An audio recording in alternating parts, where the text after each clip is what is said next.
Welcome to the Little White Schoolhouse Museum. This building, which was originally built in Pictou County around 1868, stands as a tribute to the history of early education in Nova Scotia and to the students and teachers who shaped it.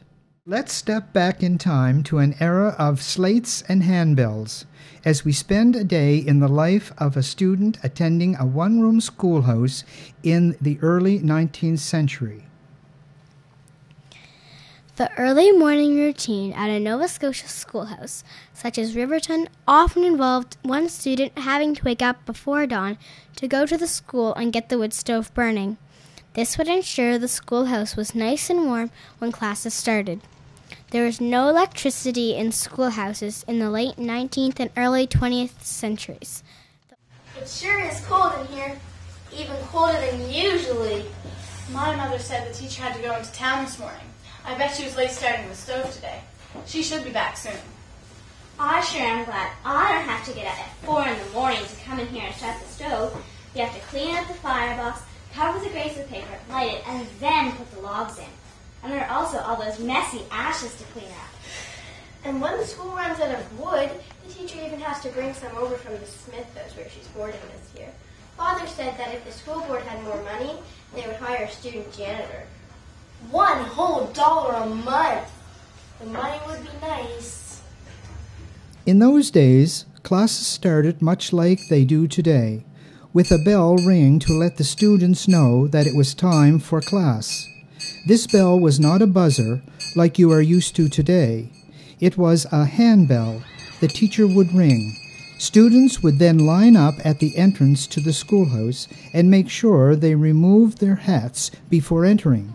Indeed, some things about school never seem to change. Once all the students were settled into their seats, they would start the day by singing God Save the Queen. This traditional anthem was used to celebrate Canada's ties to the British Empire. Canada was a dominion in those days, and the anthem was sung in much the same way students sing O Canada in today's classrooms.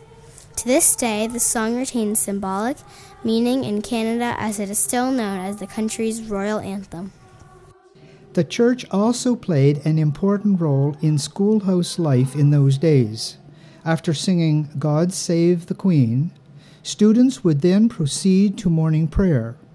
While this is no longer practiced in public schools today, in the age of the one-room schoolhouses, church and school were much more closely intertwined. Bible readings would have been a common component of daily classwork. And Jesus said, "Make some men sit down." Now there was much grass in the place. So the men sat down in number about 5,000. And Jesus took the loaves, and when he had given thanks, he distributed to the disciples, and the disciples to They also spent a lot of time perfecting penmanship. This art of handwriting was an essential skill for the children to learn prior to the new arrival of typewriters and computers. Students would have to work with dip pens, much like the ones you can find in this very classroom. Using dip pens mean you had to repeatedly dip the metal nib of the pen in some ink as you put words on paper. This could be a very messy undertaking as the ink would take a long time to dry, often leading to ink stains on students' hands. Today, students are often asked to assist with daily classroom tasks, such as fetching milk for classmates, and in those days, assigning duties was almost very common. Older students would be asked to collect wood for the stove and help the younger students understand and complete their assignments. Since there was often a range of ages and grades being taught in the schoolhouse, the teacher would get one group to do some quiet work while she taught another lesson to another group of students. Imagine having to focus on some schoolwork while the teacher was teaching another class around you. You will notice, if you scan this classroom, that school desks of different designs and sizes were used over the years. With different sized desks, the classroom would accommodate this wide range of ages that teachers had to account for. Younger children sat near the front, often at smaller desks, where they would be more easily supervised. Boys! That's the last time up in the front of the class. Discipline has certainly changed over the years. Back then, teachers had a lower threshold of tolerance for misbehaving students. The teacher expected students to pay attention and be quiet all of the time. If you were not doing your work or you were being a distraction to other students, you might anger the teacher and find yourself punished. Imagine having a belt slapped hard against your hand if you were caught making mischief in class. Getting strapped once was often enough to make even the most troublesome student think carefully about causing trouble again. Since there was no electricity in the schoolhouse, lighting in the classroom in the morning involved more than just flipping a switch. The teacher and the students used oil lamps, examples of which you will see here in the classroom. Once lit, the wick on the oil lamp could burn for hours. Flames provided the only light aside from the sun. Lunchtime in the schoolhouse was often a time for students to talk and play together. Students would carry their lunches to school in lunch pails, but these certainly didn't contain the kinds of treats students enjoy today. Lunches were very basic and would often get mixed up together, as most lunch pails looked identical. During the lunch hour, students would run around outside and play all sorts of games. Since physical education was not quite as established at the time, there was no designated gym class.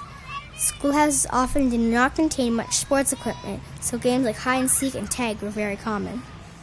One of the most unique games played by students of a one-room schoolhouse was Ollie Ollie Over.